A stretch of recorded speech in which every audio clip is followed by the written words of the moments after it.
வணக்கம்.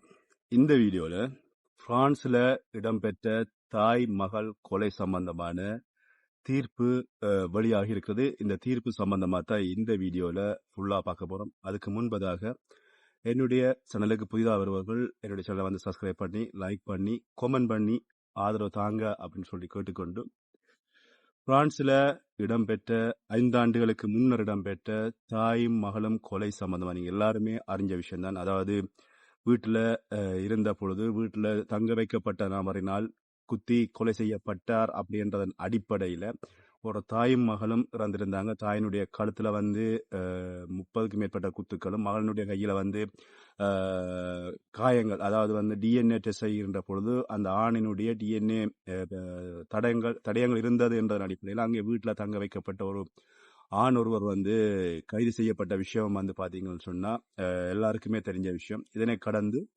குறிப்பிட்ட கைது இடம்பெற்று கிட்டத்தட்ட 5 ஆண்டுகளாக இந்த வழக்கு விசாரணை இடம்பெற்றது. இந்த வழக்கு விசாரணைகள் கடந்த ஒரு சில மாதங்களாக என்ன தீர்ப்பு வரும் அப்படின்ற ஒரு எதிர்பார்ப்பு இங்கே காணப்படுது. என்ன தீர்ப்பு வந்தது, அதுக்கப்புறமாக இந்த தீர்ப்புக்கு அப்புறமாக அவருக்கு கொடுக்கப்படுகிற தண்டனை என்ன, இது சம்பந்தமாக ஊடகங்கள்ல செய்திகள் வெளியாகி இருக்கின்றன. அதைத்தான் இந்த வீடியோல முற்றுமுழுதாக பார்க்க போறோம்.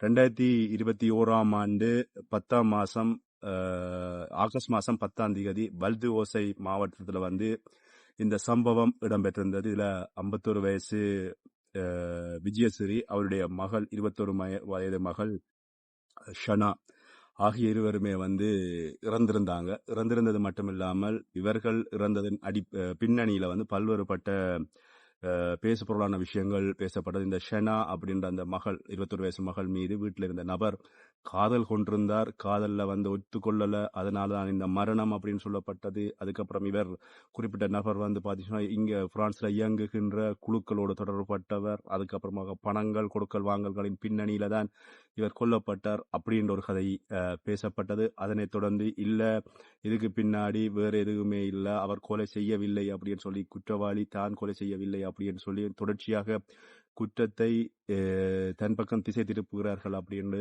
அவர் ஒரு கருத்தை சொல்லி கொண்டிருக்கார். அப்படி நீதிமன்ற கருத்துக்கள் வெளியாகி கொண்டிருந்தன. ஆனால் இதனை எல்லாம் கடந்து இதற்கான விசாரணைகள் தொடர்ச்சியாக இடம்பெற்றுக் கொண்டிருந்தன. பல்வேறுபட்ட கோணங்கள்ல விசாரணைகள் இடம்பெற்றது. இந்த விசாரணைகள்ல தீர்வு அப்படின்றது என்ன என்றது வந்து பாத்தீங்கன்னா இப்பதான் வெளியாகி இருக்கிறது. இந்த தீர்வுல நீதிமன்றம் ஒரு தீர்ப்பை வழங்கி இருந்தாலும் நீதிமன்ற தீர்ப்புக்கு குற்றவாளி சார்பாக ஆஜராகிய சட்டத்தரணிகள் அதனை மறுப்பு தெரிவிச்சுக்கிறாங்க. இல்லை, அப்படி செய்ய முடியாது, நாங்கள் உச்ச நீதிமன்றம் வரை செல்ல போகிறோம் அப்படின்ற விஷயத்த வந்து சொல்லியிருந்தாங்க.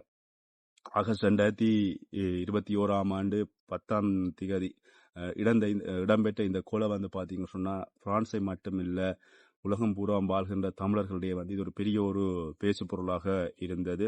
இதுல வந்து பாத்தீங்கன்னு சொன்னா குற்றம் சாட்டப்பட்டவராக இருக்கின்ற அவங்களுடைய வீட்டிலேயே வாழ்ந்த அவருடைய உறவினர் அப்படின்னு சொல்லப்படுகிற 30 வயசுடைய நிரோஷன், அவருக்கு வந்து பாத்தீங்கன்னு சொன்னா 2026 ஆண்டு ஏப்ரல் மாசம் 15ஆம் தேதி ஆயுள் தண்டனை நீதிமன்றம் விதித்திருப்பதாக சொல்லப்படுகின்ற பொழுது நீதிமன்ற தீர்ப்பை வந்து எவ்வித உணர்ச்சி வெளிப்பாடும் இல்லாமல் அமைதியாக ஏற்றுக்கொண்டதாக நீதிமன்றத்தினுடைய தகவல்களும் தெரிவிக்கின்றன. கொலை நடந்த விவாதங்கள், நீதிமன்றம் முன்வைத்த விவாதங்கள், விசாரணைகளின் போது வெளியிடப்பட்ட தகவல்களின் அடிப்படையில வந்து தாயாருக்கு வந்து 13 கத்தி குத்துகள் இடம்பெற்றதாகவும், அந்த 13 கத்தி குத்துகள்ல பெரும்பாலானவை கழுத்து பகுதிகளில் வந்து ஏற்பட்டவை அப்படின்னு சொல்லியும், மகள் மீது 31 கத்தி குத்துகள் இடம்பெற்றதாகவும், தாய் தூக்கத்துல வந்து இருக்கின்ற பொழுது இந்த கொலைகள் இடம்பெற்றிருக்கலாம் அப்படின்னு சொல்லி சந்தேகம் வந்திருப்பதாகவும், மகள் தன்னை காப்பாற்றுவதற்காக குறிப்பிட்ட இளைஞரை வந்து தாக்கிய பொழுது அவர் வந்து தாக்கப்பட்டிருக்கலாம் அப்படின்னு சொல்லியும்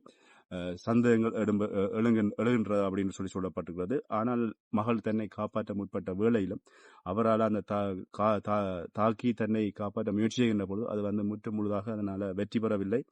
இதனுடைய கொடூரத்தன்மை காரணமாக மகளும் கொலை செய்திருக்கிறார் அப்படின்னு சொல்லியும் பிரான்சினுடைய இந்த வழக்கை விசாரித்த நீதிபதி இது ஒரு அருவருப்பான கொடூரம் அப்படின்னு சொல்லியும் விவரித்தார் அப்படின்னு சொல்லியும், சம்பவத்தின் விவரங்கள் நீதிமன்றத்தில் சொல்லப்பட்ட பொழுது விசாரணை அறை முழுவதுமே வந்து அதிர்ச்சியில் நிரம்பி இருந்ததாக கூறப்படுகிறது. வழக்கினுடைய அடுத்த கட்டம் குற்றவாளியினுடைய தரப்பு வழக்கறிஞர் தீர்ப்புக்கு எதிராக மேல்முறையீட்டு நீதிமன்றத்தில் வழக்கு செய்யப்பட இருப்பதாகவும் பாதிக்கப்பட்ட குடும்பத்தின் தரப்பு அவர்களுடைய சட்டத்திரணி சொல்லியிருக்கிறாங்க. இல்லை, இந்த வழக்கு விசாரணைகளில் வந்து இந்த தீர்ப்பு வந்து ஒரு சாதகமான ஒரு முன்னேற்றகரமான தீர்ப்பாக இருப்பதாகவும் சொல்லப்படுகிறது. ஆனால் சட்டம் போராட்டம் அப்படின்றது வந்து நிச்சயமாக தொடர்ந்து இடம்பெறும் அப்படின்னு சொல்லப்படும். இந்த தீர்ப்பில் நீதிமன்றம் வழங்கிய தீர்ப்பானது சட்ட முன்னேற்றத்தில் வந்து நல்ல ஒரு தீர்ப்பாக இருந்தாலும் எதிராளிகள் மீண்டும் வழக்கு தாக்கல் தொடர்கின்ற பட்சத்தில் வந்து சட்ட போராட்டம் தொடர்ச்சியாக இடம்பெறும் அப்படின்னு சொல்லி பாதிக்கப்பட்ட தரப்பில் இருக்கிற சட்டத்திறனியும் சொல்லியிருக்கிறாங்க. எதிர்கட்சியில் இருக்கின்ற சட்டத்திறனி இல்லை, இதை நான் மேன்முறையீட்டு நீதிமன்றத்தை கொண்டு போக போறேன் அப்படின்ற விஷயத்தையும் வந்து இங்கே சொல்லியிருக்கிற விஷயம் வந்து காணக்கூடியதாக இருக்கிறது.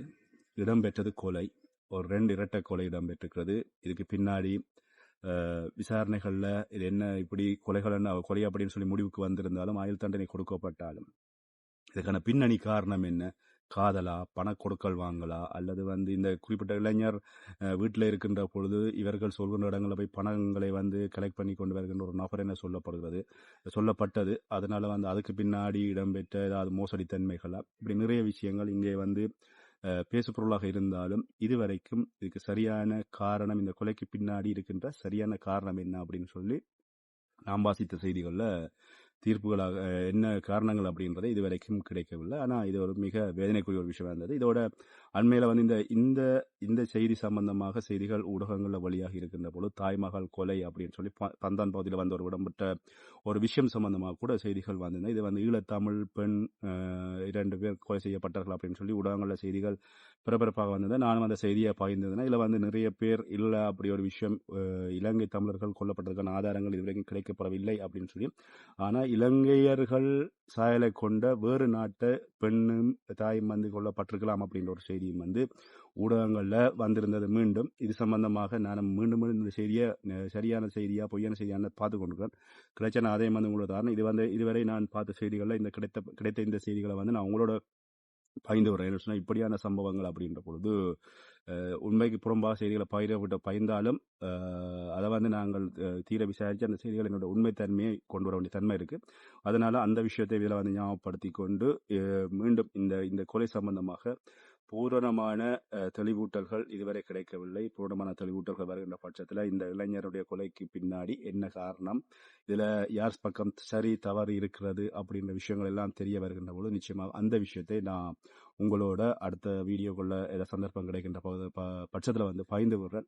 அது மட்டும் உங்கள் யாருக்காவது என்னுடைய உண்மைத்தன்மை தெரியும், இந்த கொலையின் பின்னணியில் என்ன நடந்தது அப்படின்ற உண்மைத்தன்மை உங்கள் யாருக்காவது தெரியும் அப்படின்ற பட்சத்தில் நீங்களும் கீழே கொமெண்ட்ல கருத்துடுங்க. அது பாதிக்கப்பட்டது ஒரு பெண், 2 பெண்கள் போயிருந்தாலும் சட்டத்தின் முன் இந்த இளைஞன் தப்பு செய்யவில்லை அப்படின்ற பட்சத்தில் அவரை காப்பாற்ற வேண்டிய கடப்பாடும் எல்லாருக்குமே இருக்கிறது.